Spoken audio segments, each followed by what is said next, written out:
Yeah, where our room was, it was a shower. Like every room had a shower, but this poor bloke couldn't wash himself or anything. So we used to see him come around every morning, but he used to just moan all day, all night. I don't know if he was trying to communicate, but or if he was in pain, but he just moaned all night. And he was only a young kid, so it was hard to watch. And like every person was different.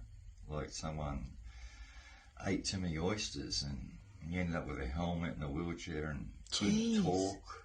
You know, I mean, this is what the brain is so sensitive. Like, you know, anyone that hits a head, you know, like now I watch the news and it says, oh, you know, he's got a head trauma, and I think, far out, they're fucked. You know, like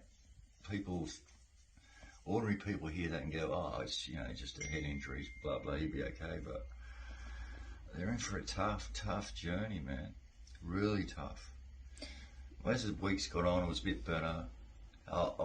My body started shutting down because it was around the end, and I think halfway through December it was really, really bad. Like my body was shutting down. There was no doctors in the hospital because they took me off the warfarin, so they were needling me in the stomach every day. So just for those that don't know what warfarin is a blood thinning drug? Yeah. Yeah. From a previous thing I had. You know? Yeah, a And condition, then, yeah. So it just makes you clot.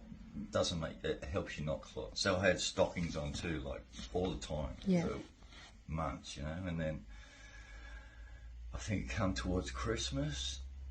Christmas of 2022 or 2021? I think 21 maybe. I'm not sure. Earlier on in the journey. Yeah. And then Christmas in there is tough, you know. So I end up, they let me out for like 10 minutes to go across the park or something. Or it was supposed to be the day, and the girls bought food, and watched poor Dad trying to struggle to get up the stairs and see me. My sister was there, I think one of them was, I'm not sure. You know, and the kids had a good day, and we're all having a good day. And about 10 minutes into a phone call, you got to come back. So, you know, they wheel me back to the ward. Oh, it's just more blood, you know. They want to take more. Every day, this lady chased me around blood every morning. And my stomach was just bruised from right across here from all the needles. Because they're needling me every morning and taking blood every day. And my arms were just shit, you know. So I had to go all the way back. So I spent about 5-10 minutes with Dad. Then, just Dad. Mum wasn't, Anyway, went back, and then I remember going like so many CAT scans. You know, you were getting CAT scans once a week, MRIs to see if your brain had stopped bleeding,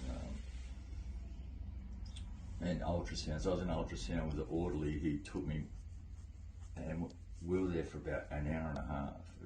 Just doctor after doctor coming in, and I was looking at the orderly, and he's like nearly crying. I'm going, like, what's going on, you know? And he's going, you're sick. And I'm going, I'm sick, but what's going on? And he goes, oh, it's okay. And I got back to the ward, and 2 surgeons walk in and go, we're here to take your gallbladder out. I'm going, what the fuck? Why? You know, like, oh, my stomach was really, like, when the warfarin must have been protecting all the organs, and when they took it out, they started shutting down and just, not working. And so we're here to take your gallbladder. And I'm sitting there like dumbfounded, like, what's going on? And I walked down and had a look at an x-ray, the ultrasound, and said, oh no, it might be all right. It's at the bottom of your gallbladder, but if it gets to the top of your duct, then you'll know about it or something. I don't know. So that was that. So that happened. So you kept your gallbladder, or they took it? Yeah, I kept it, thank God. Yeah. I kept it, but then my liver was shutting down, the kidneys, everything was shutting down. And then, see, this is when the little sort of miracles happened. Like, to me, looking back, they were sort of miracles, because I was in a really bad way, and like screaming in my pillow overnight, and like, Alf, like, you okay, mate? You okay, mate? No, I'm in heaps of pain. And heaps of, and the nurses, "I'll take this painkiller." "No, I don't want no more of your fucking pills, Pills are driving me mad. And then, this is like that little miracle. Kayla was wheeling me through the hospital, and my gastro surgeon, out of nowhere, maybe been just after Christmas, they must have just come back, and he made a beeline for Kayla and said, "What's going on?" And Kayla must have told him, and then I think the next day, or the day after, he had me in surgery, and then he fixed up all the clots and the varices and all that, and then that was sort of a little miracle too, because I wasn't supposed to see him, and he just happened to see me, and then straight away, and then he got me straight back on warfarin, took the needles away, and I didn't have to do the bloods every day, so that was okay. And did the pain improve after he did all of that stuff? Was there a big shift? It took a while, a week or so, but because he knew I was doing it tough, he could see, and he goes, "You're really stoic, but this is getting on top of you, isn't it?" And I said, I couldn't hardly talk to him, and then so and then things come a little bit better, and then the therapy came, like, well, after a certain while they ask you, would you like to play golf or go fishing or something like that? And I kept on saying no, and they go, "What about?"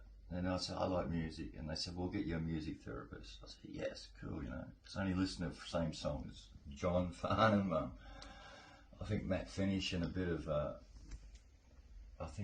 Bad Company song or something, because they were my band back in the day.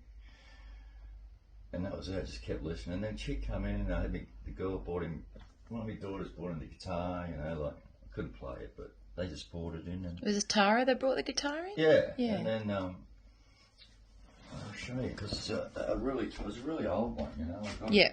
And then it was weird because I think you were sharing that you said it was the best thing that you didn't ask for, that they brought into the hospital. Brought it in, and it had, it's got the signatures on it with the angels and that. These are the angels here. But then this signature blew me away because I didn't read it. Can you read what it says? It says, "Hey Wayne, make some music, Diesel." Yeah. A prophetic word. Yeah, so what a sort of... And then they just brought in she said, "I can't play or anything," or... She said, "I can't play, and I don't play instruments, and I don't do this." And I'm thinking, well, what's the good of you? And then, and then she